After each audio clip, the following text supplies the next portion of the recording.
focus for the evening, and it's very much oriented around quality. So we're passionate about the quality management business excellence philosophy, and at the heart of that philosophy is the concept of quality, and that concept challenged the world in the 1920s and 30s in terms of the founding thinkers. And for me, that shapes the management philosophy and practice, and when I think about what Roger and Montgomery Investments are doing, that's classic case study on that, from that point of view. As you'll hear in that sense. So I'm going to have a bit of participation. So a couple of minutes, have a chat with one another, have a discussion on a generic concept. So I don't want you to use a particular industry definition or a product quality definition or a service quality. Just generically, how would you define quality? What is quality for you? Okay, couple of minutes. Away you go. All right, ladies and gentlemen, good to see the discussion and a bit of a buzz. So, any brave volunteers? A thought? So my thought, I've always come, like Roger, I've come from an investment background. Mm-hmm. I've always used the metaphor of a castle for quality, and that's made up of three parts. So the first is a competitive advantage, which is the moat around the castle. And then the second element is the castle walls, which are defined as the strength and quality of the company's brand. And then inside, which is the army, that is the financial health of the business. The more profitable you are, the more soldiers you've got to fight. Another company has managed to overcome the moat and climb the walls. Good. Someone else? Any other brave suggestions? Brave person with a suggestion? Thanks, Christina. Yeah, we were just discussing quality on our table and saying it's relative to its market competitors as well, and that it's probably a constantly evolving thing. A product might be very high quality today, but tomorrow competitors have caught up, the standard or the perception's changed, and no one perceives the quality Good. product or service. Good. Yep. I see it as what a human sees as a perception that to them they recognise as data. And it's interesting, Roger's book's called Valuable, but yes, we'll come back to that. So, you know, and many of you might have done programs and so on at uni and elsewhere. People have standard definitions of quality. There is the transcendent view, the best. There is the fit for purpose. And of course, there is the user-based definitions, the value-based definitions in that sense.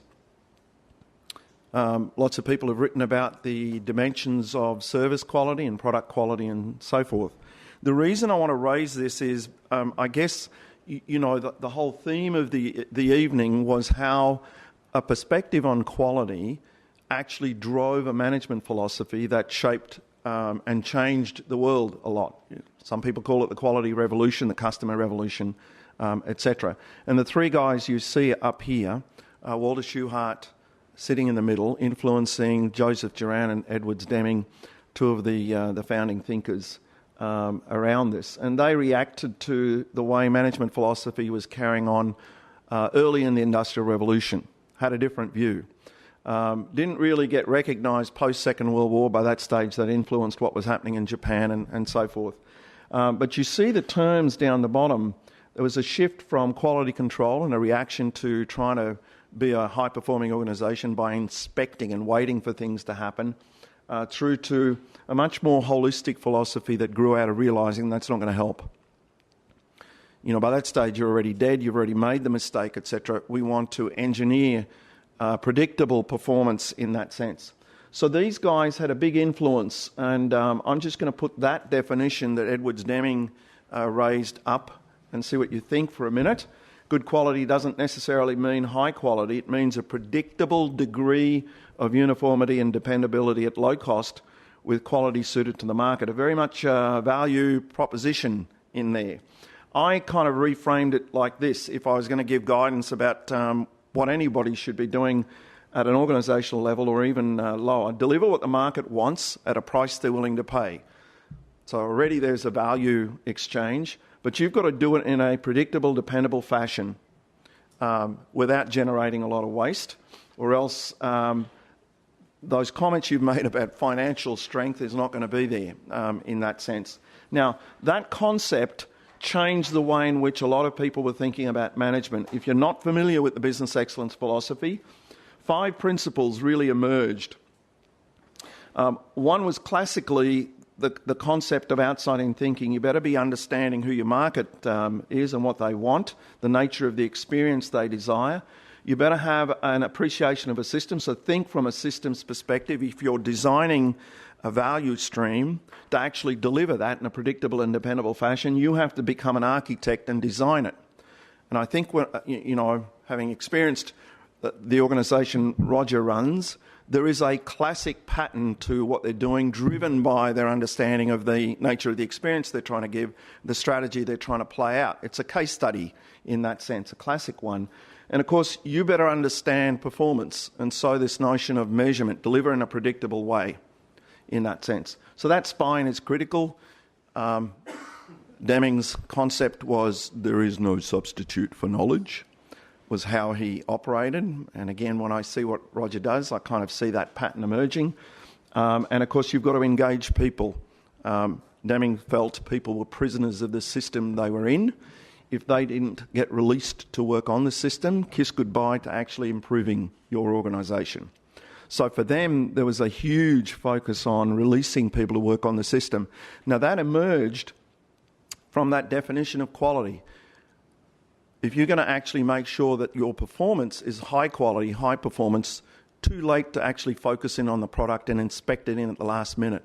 The entire value stream has to be designed and executed from that point of view. So you're engineering high performance into the business, in that sense. You already know what's going to happen, that kind of concept.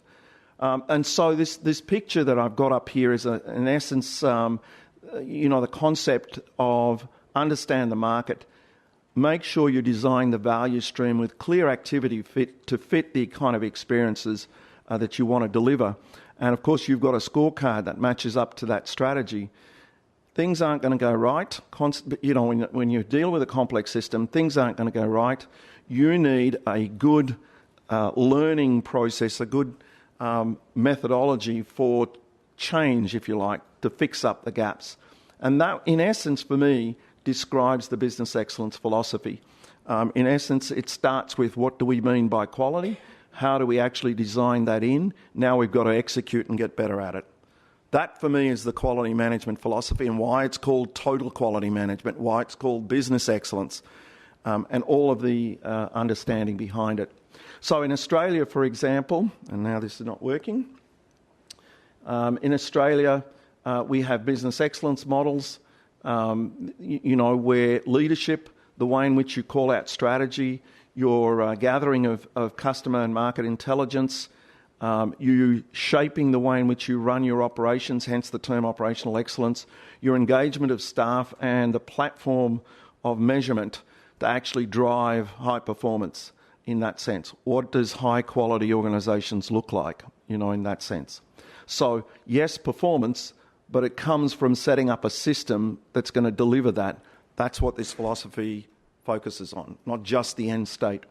The business excellence model in Australia follows that kind of pattern. If you didn't know that one exists, there one is in play, and each year there is the Business Excellence Awards in that sense.